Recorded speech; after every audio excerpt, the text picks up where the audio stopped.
Hey there, you're listening to the Girls Talking Life podcast, and I'm your host, Johanna. If you're like me, you love time with friends. I always leave feeling encouraged, inspired to try something different, or I've learned something new. So why not continue to grow even when we can't be with our girlfriends? We're not made to do life on our own. So in each episode of this show, I'll bring you a girl and her story to give you refreshing ideas to stir your soul. Let's walk this road together. Are you ready to talk life? Hello! We are in week 8 of the Summer of Friendship series. Last week we took a look at who we have in our lives, maybe identified a woman or two that we would like to get closer to, and talked about 4 factors that can lead us into deeper friendships. One of those was asking good questions. But could all of our questions be keeping us from sharing our own hearts? Special guest host Jill E. McCormick joins us again to talk us through dropping certain habits that keep us from going deeper in friendships. If you haven't heard from Jill yet, she is the host of the Grace in Real Life podcast and the writer behind JillEMcCormick.com, spaces where she shares common sense grace with the try-hard girl who wants her faith to intersect with her real and full life. All the ways to connect with Jill can be found in the show notes for today's episode. Let's get to it. My husband calls me the interrogator. But let me back up and tell you the origin story. My curious nature started in 4th grade when my class would groan when I raised my hand because I always had 2 questions. In college, I decided to major in journalism, so my curiosity was acceptable and lauded. Asking questions was a way of life and a skill set to be cultivated. Even now, Ryan affectionately calls me by this nickname because at parties, I've been known to ask question after question after question of our friends. Not a lot has changed in 30 years.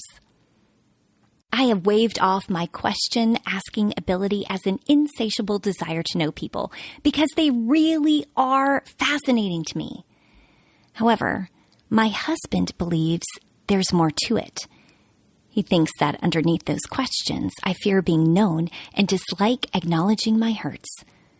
And y'all, I married a smart man. You see, for years, I've learned to deflect the questions of others because I am a try-hard girl. Try-hard girls are those who want to wholeheartedly live and love Jesus and people well and make a difference with all the events and activities we balance in our day-to-day lives. We're optimistic, cheerfully stoic, self-reliant, initiative takers, and problem solvers.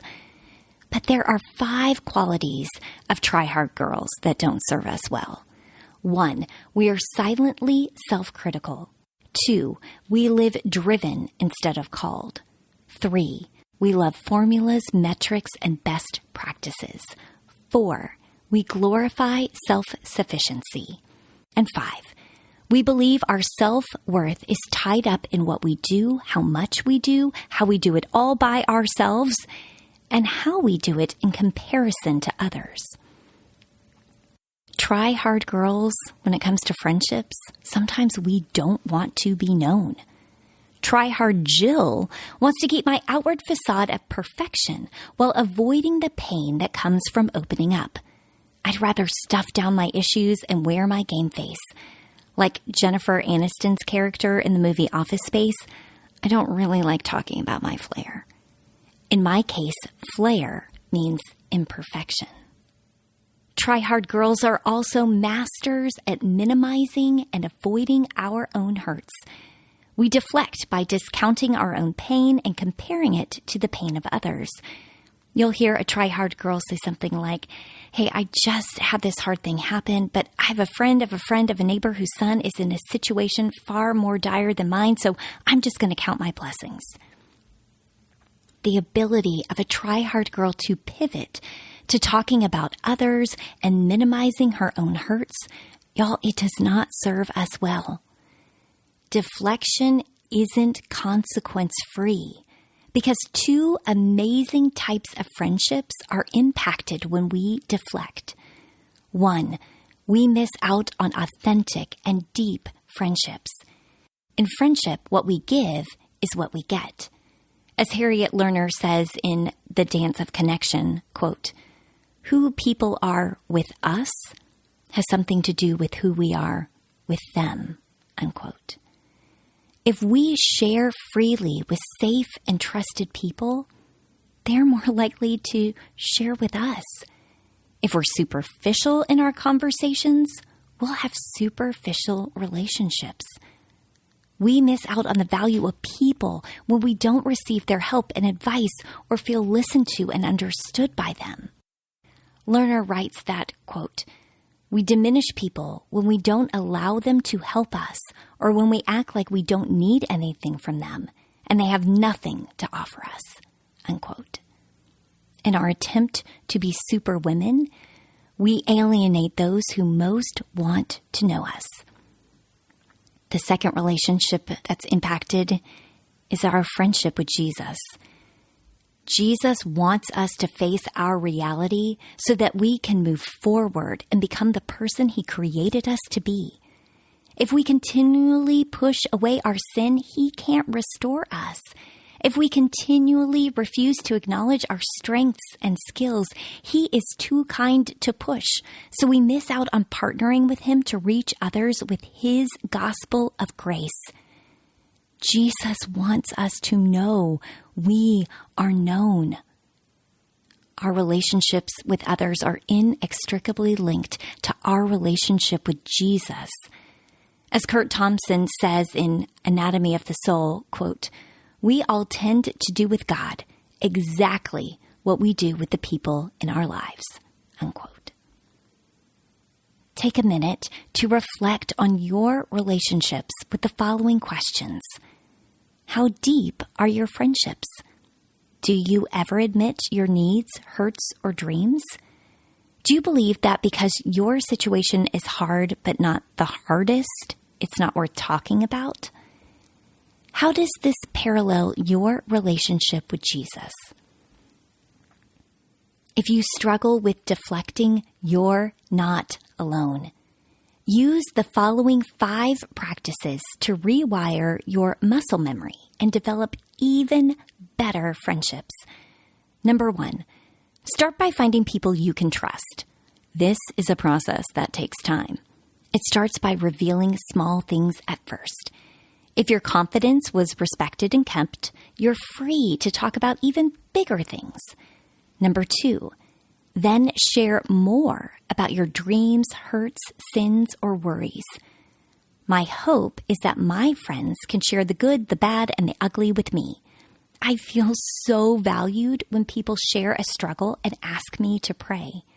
Yet I'm hesitant to share these things myself.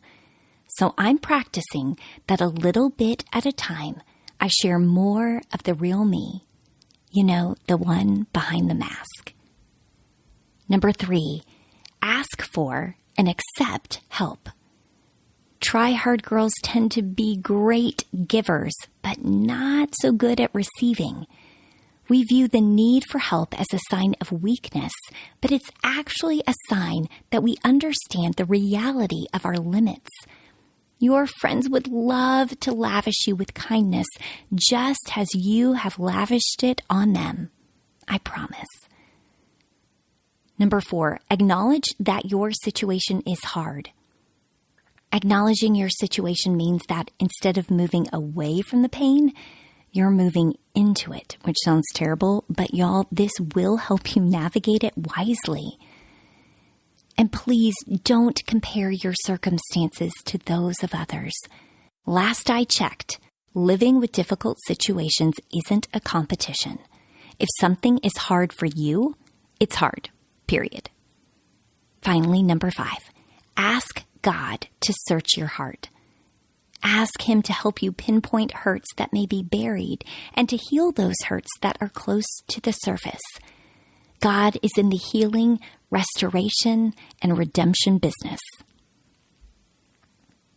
As a curious inquisitor, it was only a matter of time before I perfected the art of asking questions.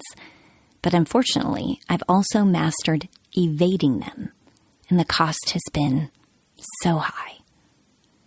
I've missed relationships in my attempt to be need-free, others-focused, and unknown.